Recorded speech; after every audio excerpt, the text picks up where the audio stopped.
같은 해에 출생한 것을 두고 동갑이라고 합니다. 여기서의 갑은 60갑자 중 같은 간지를 의미합니다. 동양에서는 과거 수천 년 동안 인생의 한 주기를 60년으로 간주하였는데 이것이 60갑자입니다. 인류의 역사는 60갑자의 무한 반복이라고 설정하였습니다. 요즘은 나이를 물을 때 몇 년생이냐고 하지만 과거에는 무조건 간지로 나이를 헤아렸습니다. 그래서 통성명후 나 을축생이요 그대는 어떻게 되시오 물으면 상대방이 나도 울축생이요 동갑을 만나니 반갑소. 이런 식이었습니다. 이 오래된 관습이 1960년대까지도 남아있다가 지금은 거의 없어졌지만 동갑이라는 어휘의 그 흔적이 살아있습니다. 동갑의 한자는 한 가지 동갑옷 갑자입니다. 갑옷 갑자는 갑옷과는 무관하고 60갑자를 의미합니다. 동갑의 동의어로 갑장이라는 한자어가 있습니다. 갑장의 뜻은 알아도 그 한자는 잘 모르는 경우가 많습니다. 갑옷 갑의 길 장자입니다. 길 장자는 나이를 먹다라는 의미로 쓰였습니다. 같은 60갑자 즉 같은 해에 출생해서 같이 나이를 먹어가고 있다는 뜻입니다. 여러 가지 음식을 두루두루 맛보는 것을 즐기는 취미 생활을 식도락이라고 합니다.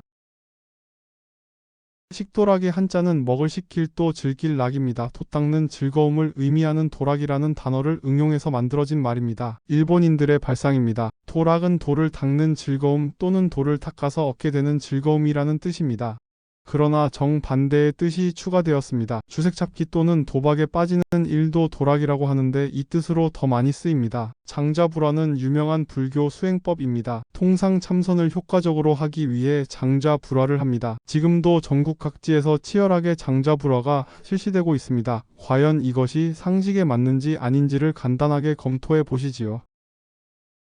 장자불화의 한자는 길장 앉을 좌 안일 부 누울 와자입니다. 한자의 훈 그대로 24시간 365일 가부좌 자세를 유지하며 결코 눕지 않는다고 합니다. 자연히 잠도 앉아서 자게 됩니다. 장자불화는 불교의 정통적인 가르침은 아닙니다. 불교가 인도에서 발생하다 보니 인도의 전통인 고행을 통한 수행법이 자연스럽게 끼어든 것입니다. 인도는 마음과 몸을 선과 악의 구도로 나누고 악의 상징인 몸을 극단적으로 학대하는 이해하기 어려운 폐습이 수천 년째 이어져 오고 있습니다. 그러나 여기에는 치명적인 맹점이 있습니다. 현실에서는 몸을 떠난 마음이란 존재할 수 없습니다. 그러므로 수면 부족과 운동 부족으로 몸이 상하면 참선 수행을 지속해 나가는 데 있어서 극복할 수 없는 장애가 된다는 사실입니다. 장자불화 같은 수행법은 몸과는 전혀 무관한 독립적인 존재로서의 마음이 있다는 사실을 전제로 합니다. 이 마음을 극대화하기 위해 몸을 극단적으로 학대하는 것이 장자불화를 하는 이유입니다. 이는 서양의 시각이지 동양 고유의 전통이 아닙니다. 동양에서는 몸을 잘 보존하는 것을 최고의 미덕으로 여기는 오랜 전통이 있습니다. 불교에서는 장자불화를 오래 하면 큰 스님으로 추앙받고 신도들의 존경을 받습니다. 그러나 잠을 제대로 자지 못해서 피폐해진 정신으로 무슨 수행을 할 수 있을까요? 잠을 실컷 푹 자고 맑은 정신으로 수행하는 것이 상식에 맞습니다. 몸이 망가지면 정신도 망가집니다. 진정으로 마음이 자유로워지고 싶다면 마음의 원천인 몸을 잘 관리해야 합니다. 위리안치는 조선시대의 유배형입니다. 유배는 귀양살이라고도 합니다. 특별히 중재인에게만 해당됩니다. 위리안치는 거처를 가시나무로 둘러싸서 조금도 밖에 나갈 수 없게 만드는 것입니다. 그런 점에서 유배지 내에서는 출입이 자유로웠던 일반 유배형과 다릅니다. 위리안치의 한자를 검토합니다. 먼저 에워쌀 위와 울타리리의 위리입니다. 위리는 가시나무로 울타리를 에워싸서 봉쇄해 버리는 것을 지칭합니다. 가시나무로는 주로 탱자나무가 쓰였다고 합니다.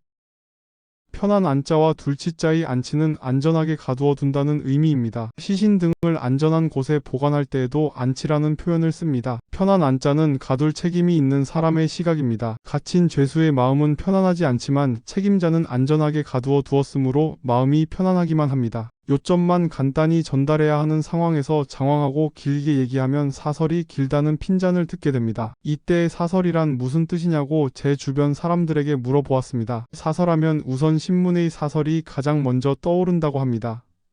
신문의 사설이 보통 기사보다 길기 때문에 이런 표현이 나온 게 아니냐는 반문이 돌아왔습니다. 아닙니다.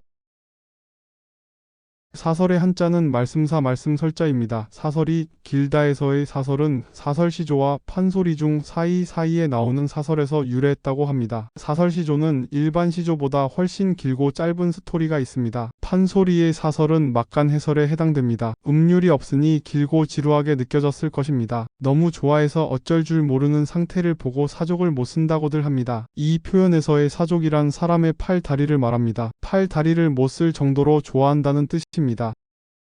사족은 원래 짐승이 네 발을 뜻합니다. 사람의 손발은 사지라고 하지 사족이라고는 하지 않습니다. 그런데 여기서 사지를 못 쓴다고 하지 않고 사족으로 표현한 것은 단지 재미를 위해서라고 생각됩니다. 좋아서 사지를 못 쓴다고 하면은 약간 심각한 느낌이 듭니다. 그러나 좋아서 사족을 못 쓴다고 하면 얼마나 재치 있는 농담이 됩니까?